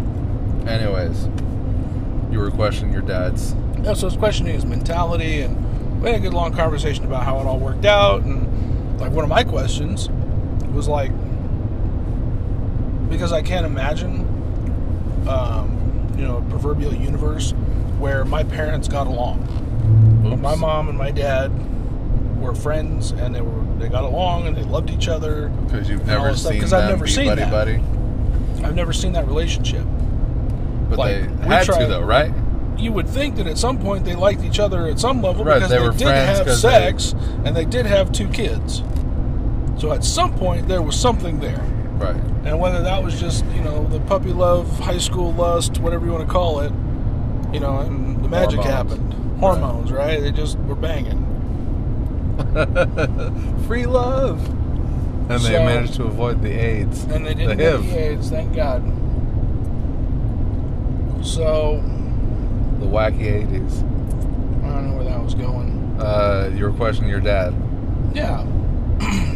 Did you, it sounded like you were gonna get into, asked him what he was going, I asked him what was going through his head. Like, how do you fuck up like that, first of all? Like, get some chick knocked up and have kids at that age. Well, did he say he didn't fuck up, or he didn't see it as fucking up? Well, they obviously didn't do it on purpose. Mm-hmm. It was an accident, so to speak. And it was, from his recollection, basically hormones. Everybody's horny, they're having a good time. But then, once again, like you said, it happened a second time. Yes. And, the story goes on and on, but I don't know. Just weird that they didn't really get along. Mm-hmm. Because they weren't together for very long. I was 3 when they split up. Right. My little sister was a baby. Right. So she recalls even less than I do. Sure. Which is not much. I do recall a time when they were together. Put it that way. Well, you said 3? Yeah. You can remember back that far? Yep. What's your earliest memory? I'm not positive. What's the oldest possible memory that you have? I'm not positive on the timeline. I could ask somebody, like my mom or my dad. I'm asking you. No, I'm saying I'm not positive on how old I was, but I'm pretty sure. Oh, okay, your memory is this, but you're not sure. I'm not sure what the exact. Well, they were still together, so that tells me that it was within this 3-year age range of what I can remember at 3 years old. Mm-hmm. I remember we lived in a shitty apartment over on Neal Road, and Sun Valley. No, Reno, like Neal Road down past the mall. What's the road out right there by Sun Valley? Clear Acre. Clear Acre. On the end of Sun Valley is Clear Acre. Going to the freeway. Yeah. That's what I meant when I said Neal Road earlier. I figured that's what you meant. Okay. So anyway, so we lived in this shitty apartment, and Neal Road has pretty much always been the hood, as far as I can remember. Didn't you live on Neal Road? Yeah. Not really a great neighborhood, right, Rose? When I first got here. How long ago was that? 85. Yeah, see, it wasn't as bad so as it is now. Right around then, it was 85, yeah, so you're talking 85, like 88. So like 88, 89. And I don't think my little sister had been born yet. Which means I don't think my dad... Yeah, because my dad went into the Navy shortly after that. But we were living in this apartment, and we woke up one morning, and we came out in the living room, and, the stereo, like the receiver, like the big stereos. What do they call it? A rack system? Yeah, like the rack system stereos. That was gone. The VCR was gone. My mom's purse was gone. They tried to move our giant ass console TV. Oh, you got robbed. Yeah, we got robbed. We're living in the hood, and I mean, we're all in bed that night. We got fucking cat burgled. Oh, what? They did it while you were in the apartment. We were asleep in the apartment, and they stole all our shit, and we had no idea. We woke up the next day, everything was missing, moved It's like around. reverse Christmas. And I don't remember what time of year it was. Well, I know, but reverse Christmas where instead of where coming they- out with a bunch of shit, Right, they come come out and and everything's take gone. a bunch of shit. So I remember that day coming out, and I remember Were they seeing. Filipinos? No, there was a lot of Filipinos in our building, though. Were they really? Could Yeah. have been the same building. Never know. Rose, where was it? Not there? No. Or no? It was right by the airport. Were you by the airport? Well, Neil Road is right by the airport. Sure. Where were you at? I don't know the exact address of it, but it wasn't like right up against the airport. It was on the like other side. Circle. I don't know. I have to ask my mom exactly where it was. Maybe we can compare notes. Sure. Be funny. We'll come back. Murder, like by Smith? Is there Smiths over there? I mean, Smith Ridge. So, you know, like you go down from, Like you know where the Peckham. Atlanta, yeah, Peckham. Like you go up Peckham and then you hit Neil Road. Mm-hmm. And then you head like north, I think, on Neil. Just a little ways. I think we were right in that area. Like, Just before Peckham. Going towards Moana? Maybe. We'll come back to this. Yeah, I'll have to figure it out. I'll have to ask my mom what it was called or exactly where it was. Because I don't remember it. 'Cause we were That's one of the right things I there, don't too. remember. How long were you there for? Before the park? 85 to what? Oh, us? Yeah. Maybe 87. Because we lived at Sutro first. Before we went to Neil Road. We lived with my uncle, and then my uncle and my dad fought. And then, so we moved out. To- like a year after. To Sutro. To Neil Road. I started From on Sutro Sutro. to Neil Road. Yeah. On Neil Road in 87. So 86, maybe, Until. until 90 something when they got the house. Okay, so it was Potentially during Yeah, that. instead. So potentially you guys could have been neighbors at one time. Neighbors at one time, yeah. That'd have been weird. So we'll figure it out. Okay, so you got robbed. So we get robbed, and I remember coming out that morning And of everything my missing. room, and everything was fucked up, and everything, a bunch of stuff was missing. And I remember like hearing, and it's funny because when I think about how I reacted, or what of my memory I can remember reacting, We haven't is how talked about my- this, have we? no, Okay. is how my son would react now if the Same same thing would have situation. happened, or even at that age, because I understood that somebody come into our house and took our stuff. You I had understood- your own room. Yes. Okay. There was a little two-bedroom, I think. I think I had my own room. Fuck, I don't know. Okay. We didn't have very much back then, so it wasn't a lot Let's for call me to your mom remember. right now. Get her on the phone. Live caller. It's 10 o'clock. What is she doing? Is she working? Reading a book or sleeping. Okay. So anyway, I remember coming out of my room, and then like the police were there, and they were taking a report from my parents, and came out of my room, and I had my wiffle ball bat, and I was like talking shit, like if that guy comes back, I'm gonna beat him up, Right. right, with my wiffle ball bat. Right. And I remember we got in Thin my yellow dad's truck. wiffle ball bat. Yeah, I had that's one of cool. those. Yeah, I had one of those. And then I remember we got in my dad's truck, and we drove around, and we were going to go drive around to some of the pawn shops in the neighborhood to try to find Shit our stuff. popped up. Yeah. And then that's pretty much all I remember of that particular incident. And I remember a couple of times like playing with some of the kids in that neighborhood. So you're thinking maybe 3 or 4 years old? I was probably, yeah, I was definitely 3-ish, because my little sister had been born like right after that time, like right within that year. So I can't remember back that far. I think my earliest memory is getting ready to go to kindergarten. Really? Yeah. And I have like a lot of memories like in that 3-4 age range. It seems like a lot of people tend to have like early memories like that, and I don't. But I mean, how Like- was your life back then? What do you mean? Was there a lot of good stuff? Was there a lot of bad stuff? I think it's just regular stuff. So Maybe nothing that's stands why. out. Yeah, maybe that's why. Nothing crazy. But like, you know, I know people that have what they believe to be a memory even further back than that, but like really blobby and not defined. Mm-hmm. Because they had no frame of reference. But they don't have a frame of reference, exactly.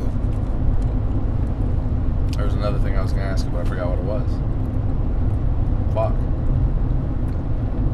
And then shortly after that, like within the next year, my dad and I drove cross country from Reno to Connecticut, Mm-hmm. where he was going to see my stepmom. Okay. It was like right after my parents split up. Mm-hmm. Then we went together. You drove to Connecticut? Yeah. Oh shit, what was that, like a week-long trip? Like 4 days in the truck. Did you stay at motels? No, we stayed at one. Halfway? Something like that. Stayed at one because we both needed showers and stuff. Otherwise you slept in the car? Yeah, well, when I was a little kid, you know, I slept in the car whenever I felt like it. The old man would, you know, pull over in the middle of the night when I'm asleep and conk out and take a nap on the side of the road. Or stop at a truck stop, you know. Is that illegal now? What? Sleeping in the truck? Yeah, like we were to pull over and sleep. Yeah, you'd probably catch shit if you slept on the side of the road, but if you, like, stopped at a truck stop or a gas station, nobody would probably fuck with you. Or the cops. Yeah. So... There are Yeah. a lot of lights up ahead. Yeah, I remember that trip relatively well. I remember the what do you call them? The fucking windmills, the electric, the wind generators. Yeah. Where's in, that at? In the Midwest. That's on not I-80. California? They have them there too, but Okay. they're at the time they were relatively prevalent in the Midwest. You know, along the I-80 corridor. Mm-hmm. And then I remember, you know, like funny shit. Like, one of the things I remember eating on a regular basis was like string cheese. Yeah. And my dad was, I think, drinking Diet Pepsi at the time. Mm-hmm. It was in a can. I don't know that they had the plastic bottles or whatever like they do now. But I remember They might have had plastic. he would like let me have a drink of his soda sometimes, and then like Fig Newtons. Yep. And I remember we had like pizza Fig one Newtons time. were a lot bigger back when I was a kid. Like than popular they are or now. larger physically?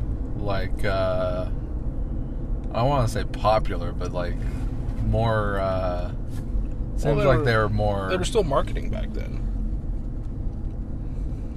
more out there. Like, I remember there being Fig Newtons a lot more around when I was a kid. Right.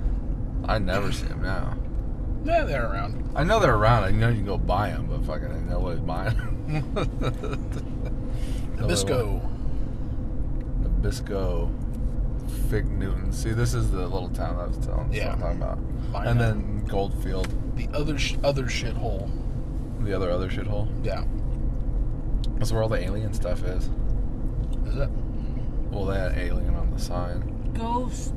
No, we're not at the ghost yet, Rose. You said Goldfield. That's where the This ghost. is- Yeah, but This is after mine. this, I was talking about Goldfield is the next one. Yeah, this is Mina. Goldfield's after this Yeah, one. this is the aliens, and then the ghosts. And then the strippers and whores. No, they're here. Area 51?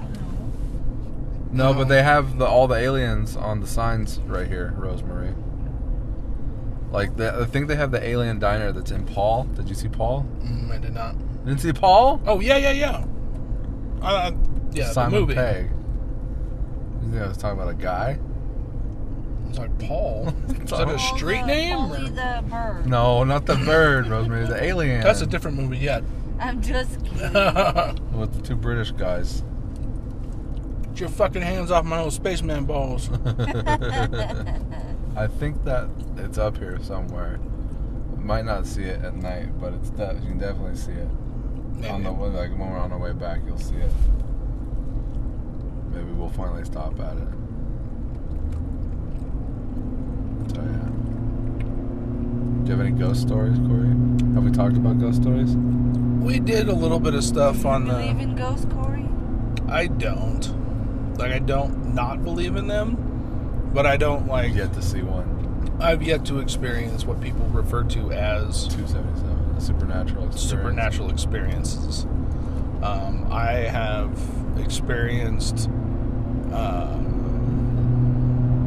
what do they call it? Sleep paralysis, which is something that people a lot of times are used to connect with supernatural stuff. I do that all the time. But I happen to know that it's not supernatural, and it is a function of the way you sleep or your brain or whatever, how that shit works. Because I've done research on it, and I've gotten to the point now where if I am experiencing it, I can relax enough to go all the way to sleep and then wake all the way up. Okay, so It's like I can't control it. So sleep but I understand paralysis. what's Did you watch going that on. movie on Netflix? Yeah, The Nightmare? maybe. There's a I have seen a documentary about stuff like that. and they talk about alien shit in there too. Yeah. And but like sleep paralysis is where like you wake up but you can't You get can't up. move, you can't say anything, you can't speak, you can't move your body, and you're like in between awake and asleep. So there's this thing that happens to me like all the time, where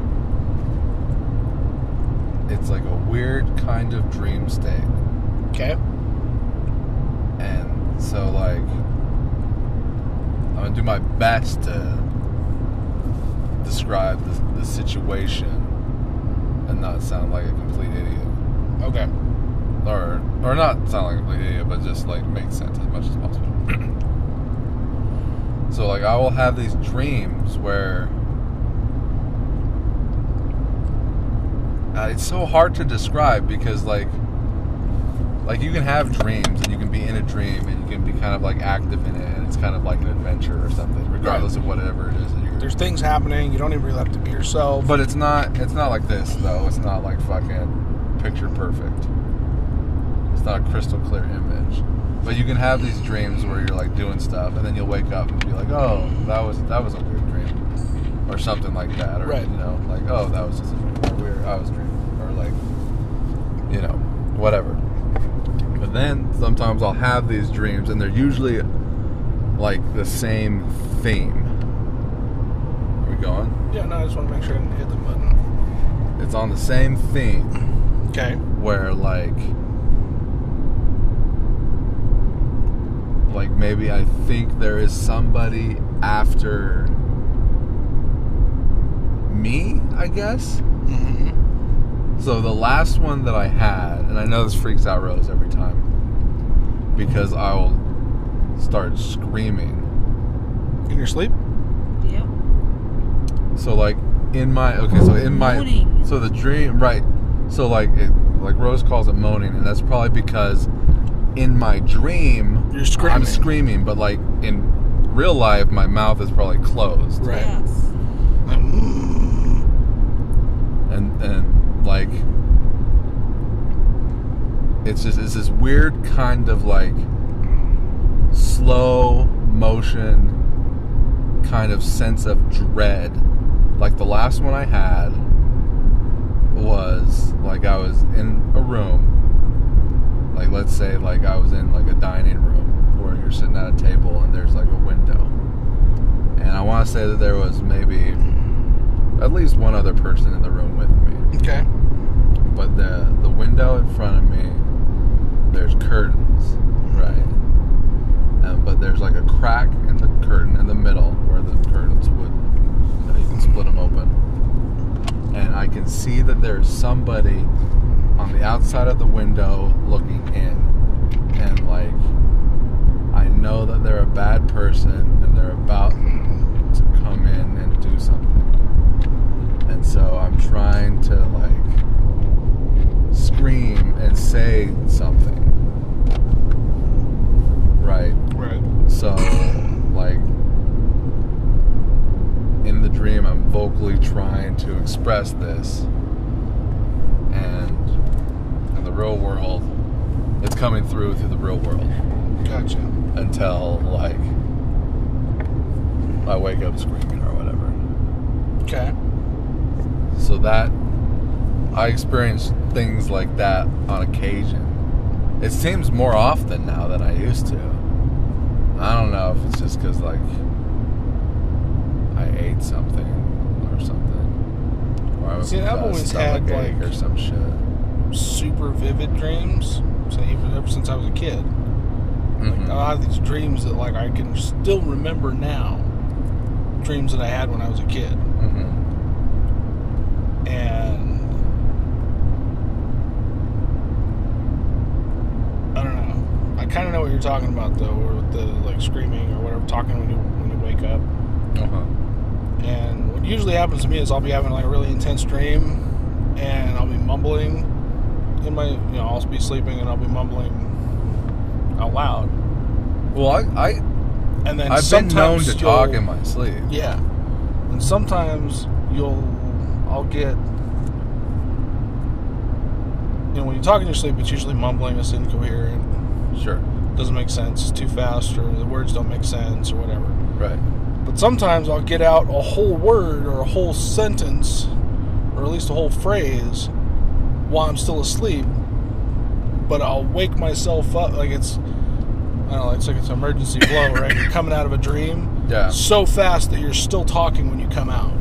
Okay. And I'll wake myself up because I talk, because somebody said something. You woke yourself up. Okay. Yeah, that's the way it feels. Right. It feels like I woke up because I said something out loud. Right.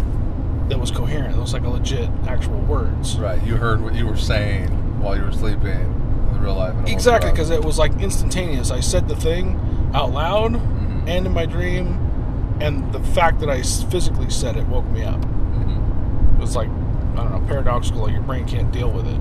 Sure. So I wake up, and I've had sleep paralysis, which, you know, it used to scare the shit out of me because it would come out of nowhere. I'd be laying there, you know, going to sleep, and next thing you know, it's, you know, I feel asleep. My body feels asleep. I can't move. And it kind of went away from, like, you know, I used to have, like, dreams about aliens when I was a kid. Dreaming the aliens were coming and they were going to take me up or whatever. And I would just freeze up. And that's when I was actually getting sleep paralysis to begin with. Like, I would be awake but asleep in my bed. And I couldn't move to get away from the thing that was trying to get me. And I would wake up and realize that I wasn't limited in my, you know, mobility like that. For real. Yeah. Fucking. Sometimes, like, what I'll do is I'll be falling asleep and I'll start dreaming, but not be fully asleep yet. Right. And, like, maybe I'll go to kick something and then my leg will really kick and it'll wake me up. Yeah. And that's what I mean. Like a part of my body will, like, jerk. Yeah, like you bring yourself out of it. Yeah.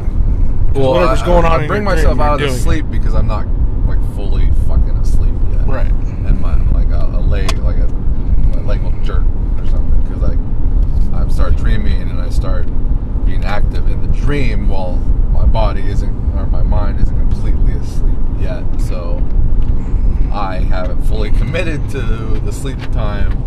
So my mind is thinking, like, oh, kick that thing in your dream, while my body, like, fucking does it anyway. And then I wake up. One of the, I don't know, weird things that I've had happen is, the fuck do they call it? Pee the bed. They actually call them, like, hallucinations. Because I've been awake and, like, seen things in my mind in my present setting that were going on. And then I would, like kind of jolt out of it. And I was like, okay, that one didn't really happen. Okay. Because, like, daydreaming? Yeah, like daydreaming, but like not off. Like, yeah, but your dream is your current, like, location. Like, if I was sitting at work at the shop and I was sitting in my chair, you know, I've had, you know, daydreams or hallucinations or whatever, like right in the middle of the day while I'm definitely awake. Mm-hmm. So those are kind of freaky. Like I said, I got over the sleep paralysis thing because there was a few times where I woke up, you know, I wake up in bed where I can see the room around me. I can see the wife is in the room, and you know, there's something like an out-of-body experience. Yeah, kind of. And so when you wake up, it's fucking like it's hard to put it back together. Pulling you back. Yeah. So. Yeah. Very, very weird sensation. That's happened to my ex-husband. Like, he saw himself floating. He saw himself on the bed. Yeah. So definitely a creepy feeling, though.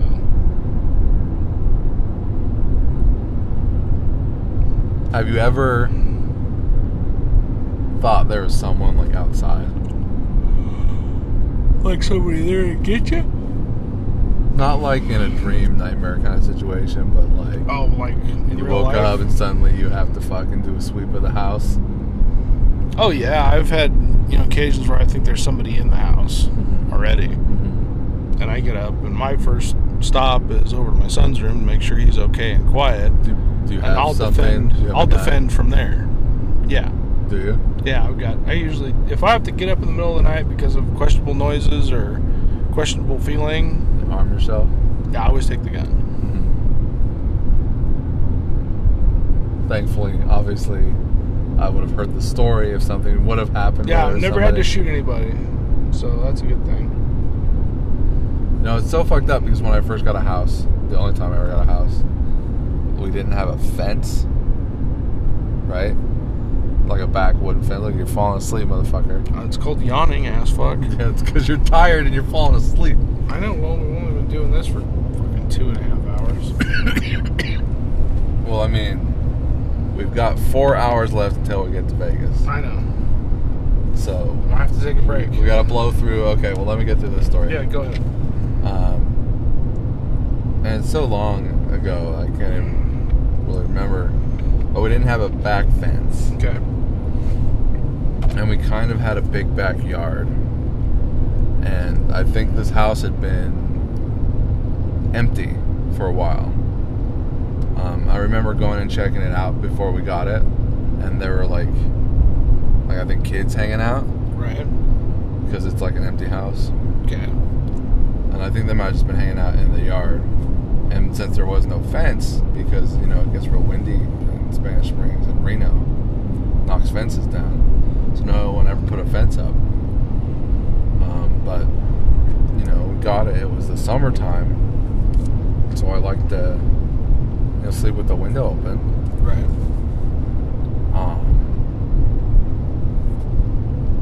And, like, I want to say that, and, like, we didn't share, like, a backyard with a neighbor. It was just your yard and then, like, a big field. It wasn't so much a big field, but it was a decent sized space before there were more houses opposite it. So, like, the distance from over there to over there, like, this big dirt ditch that ran up it, and people could walk back there.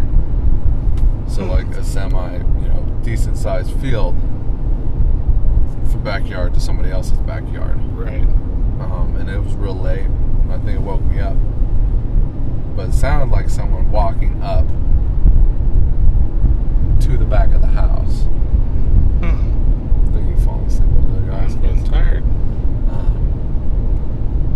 Totally ruined keeping the window open and the shades up. Right. And it, like, scared the fuck out of me. Because I didn't know if there was a coyote. Yeah, I don't know if it's a bear or a cat or a person. Or a person. I want to say it was a person, but it fucking ruined that for me. And then you get a house and there's all kinds of fucking noises in it. So I used to be the type that would sleep with everything off. Right. And then get in the house, there's all kinds of fucking noises. So I had to start falling asleep with the TV on so that I wouldn't fucking get paranoid. It was a weird experience having a house and like it's a new everything. Alright, well you can cut that out and you can pass out now if you want.